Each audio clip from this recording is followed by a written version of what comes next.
Mic check 1 2 1 2. It's the Y2K Collector, and I'm here this evening with a topic that might be sensitive for some young men. And I've been reading an article.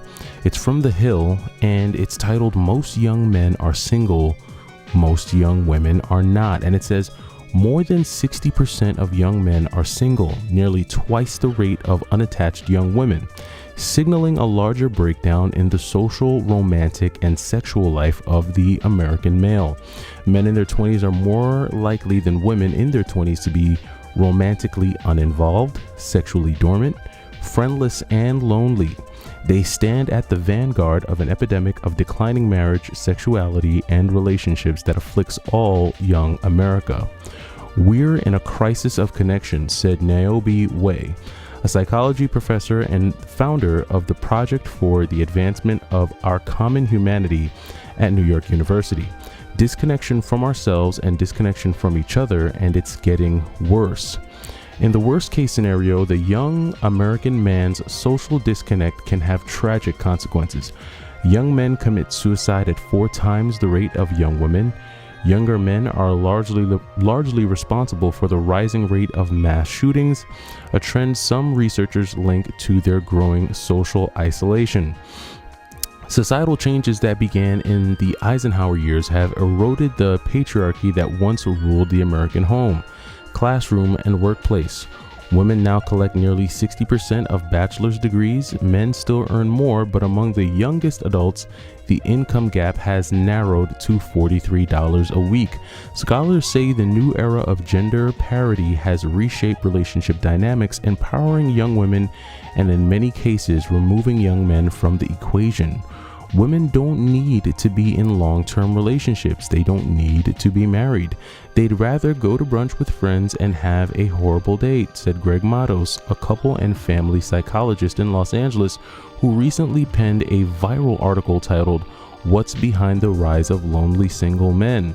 Recent years have seen a historic rise in unpartnered Americans, particularly among the young. The pandemic made things worse. As of 2022, Pew Research Center found 30% of U.S. adults are neither married, living with a partner, nor engaged in a committed relationship. Nearly half of all young adults are single, 34% of women, and a whopping 63% of men.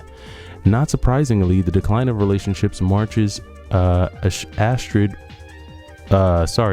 with the decline in sex.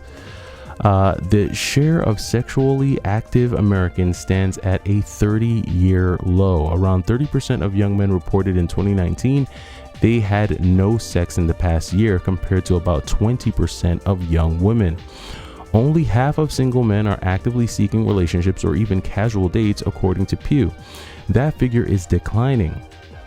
You have to think that the pandemic had an impact on some of those numbers, said Fred Rabinowitz, a psychologist and professor at the University of Redlands who studies masculinity.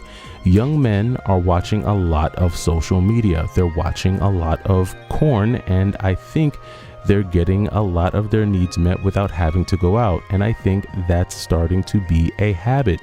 Even seasoned researchers struggle to fully account for the relationship gap between young men and women. If single young men outnumber single young women nearly 2 to 1, then who are all the young women dating? Some of them are dating each other. One fifth of Generation Z identifies as queer, and research suggests bisexual women make up a large share of the young adult queer community. Young women are also dating and marrying slightly older men, carrying on a tradition that stretches back more than a century. The average age at first marriage is around 30 for men, 28 for women, according to census figures. Heterosexual women are getting more choosy. Women don't want to marry down to form a long-term relationship to a man with less education and earnings than herself, said Ronald Levant, professor emeritus of psychology at the University of Akron and the author of several books on masculinity. In previous generations, young women entered adulthood in a society that expected them to find a financially stable man who would support them through decades of marriage and motherhood. Over the 1950s and 1960s, that pattern gradually broke down, and today it's all but gone. Women are tiring of their stereotypical role as full-time therapists for emotionally distant men. They want a partner who is emotionally open and empathetic, the opposite of the age-old masculine ideal. Today in America, women expect more from men, Levant said, and unfortunately, so many men don't have more to give. The same emotional deficits that hurt men in the dating pool also hamper them in forming meaningful friendships. 15% of men report having no close friends, a 5-fold increase from 1990, according to research by the Survey Center on American Life. Men are less naturally relational than women, said Richard Reeves, a senior fellow at the Brookings Institution, whose new book of Boys and Men has drawn wide praise. Reeves points to a recent Saturday Night Live sketch that reimagined the neighborhood dog park as a man park, poking fun at this reliance of men on women to do something emotional lifting for them. Social circles have been shrinking for men and women, especially since the pandemic, but men struggle more. 30 years ago, 55% of men reported having 6 or more close friends. By 2021, that share had slipped to 27%. Wow. Women form friendships with each other and are emotionally intimate, whereas men do not, Levant said. Young women may not be dating, but they have girlfriends they spend time with and gain emotional support from. Aaron Caro and Matt Ritter, both in their early 40s, study the male friendship recession in their Man of the Year podcast. It arose out of an annual tradition of gathering at a steakhouse with several male friends, all close since elementary school. Guys are taught to prioritize career, Caro said. Also, romantic relationships, although it doesn't seem like they're doing a very good job at that, making friends and keeping friends seem to be a lower priority. And once guys get older, they suddenly realize they have no friends. The podcasters and their friends created the annual gathering as a way to keep their friendship alive. It spawned a year-round group chat and a Man of the Year trophy, awarded to the most deserving friend at the annual dinner. We treat friendship as a luxury, especially men, Ritter said. It's a necessity. And the reason why I wanted to bring this article here to the Y2K crew is because I understand that, when I look at the analytics on my channel, about 98% of those that follow my channel are men, and a huge chunk of the followers of this channel are under 30. And so I just wanted to bring this to that group because I've touched on these things before, and I've touched on the ideas that video games can sometimes impact your ability to socially connect. And I'll get a lot of comments, and I can tell just by the way some of the comments come in, I can kind of guesstimate the ages of the commenters, right? And generally my older audience, like probably folks who are, between 35 and maybe 45 or 55. If you're 35 to 55, you grew up in an era where social media wasn't as dominant. You still had to leave your house to go hang out with your friends. You still were very much in social circles, and you probably grew up in an era where you were more comfortable just being around people. You probably had a lot of close guy friends. You probably, met a lot of girls in person and talked to a lot of girls in person.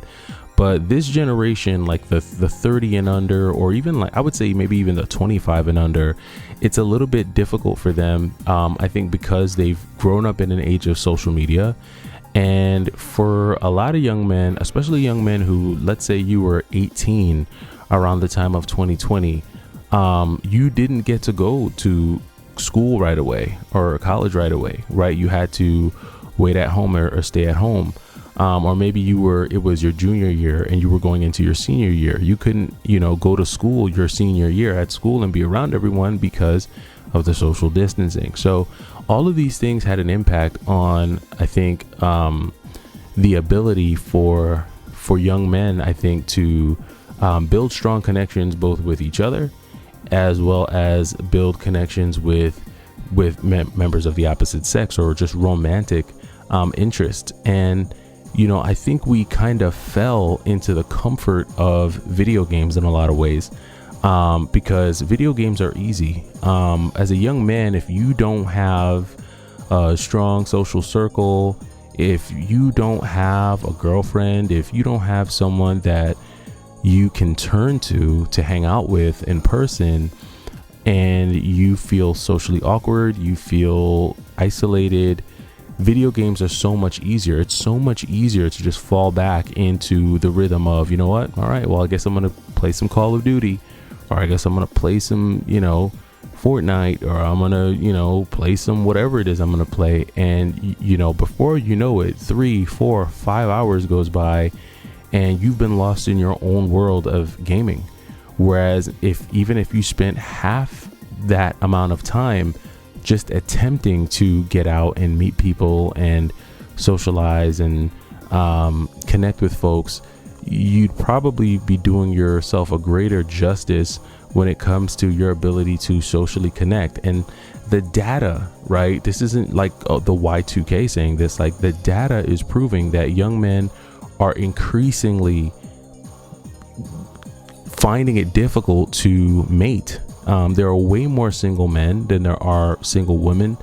And it's easier for women to just socially connect both with each other and other men. And I think it's definitely a growing trend.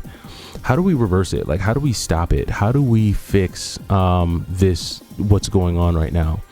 I think a big part of it is going to start with young men being comfortable just speaking about the challenges that they have socially with each other.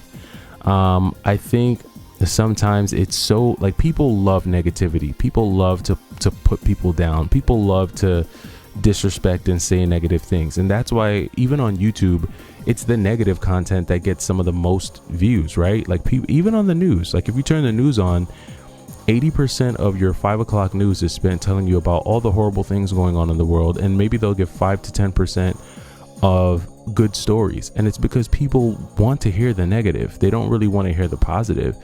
And I think that, I think because of that, sometimes people are just afraid to kind of share. Young men are afraid to kind of share with each other. But I think if we have more community, if we can create more community with young men where they feel comfortable sharing their social struggles, and then giving each other advice on how to engage socially, I think that's going to be one of the things that definitely helps a lot of young men out. There's so much content that I think steers young men in the wrong direction, and a lot of that content is just purely centered on how to get to a girl so that you can get her in bed, and it doesn't focus on the relational aspect of just being able to build relationships. And one of the things that I can appreciate about some of the gaming YouTube content creators, like Pixel Game Squad or even Retro Rick, when I see those guys, they're not just like solo dudes running around just buying up games. They're usually communing, right? Like Pixel Game Squad, it's a group of them. They're usually hanging out together, game hunting together, finding things together. They're doing things together as a group of men. Same thing with Retro Rick. He's got the dudes in his store that he works with, and they laugh and they joke and they celebrate their wins together and they celebrate their losses together. And even though all they're showing us is their gaming content about them picking up video games or running a game store, I'm sure when the cameras are off, those guys are also talking about life. They're sharing their struggles with their kids or with their marriages, maybe their relationships. I'm sure that they're sharing with one another and their support system to each other. And that kind of helps build that social muscle for them. And I think that's what works. So I don't know. I'm really interested to know your thoughts. This is just a thought that I had here. But that does it for me. Hopefully you enjoyed today's video. I am the Y2K Collector. Take it easy.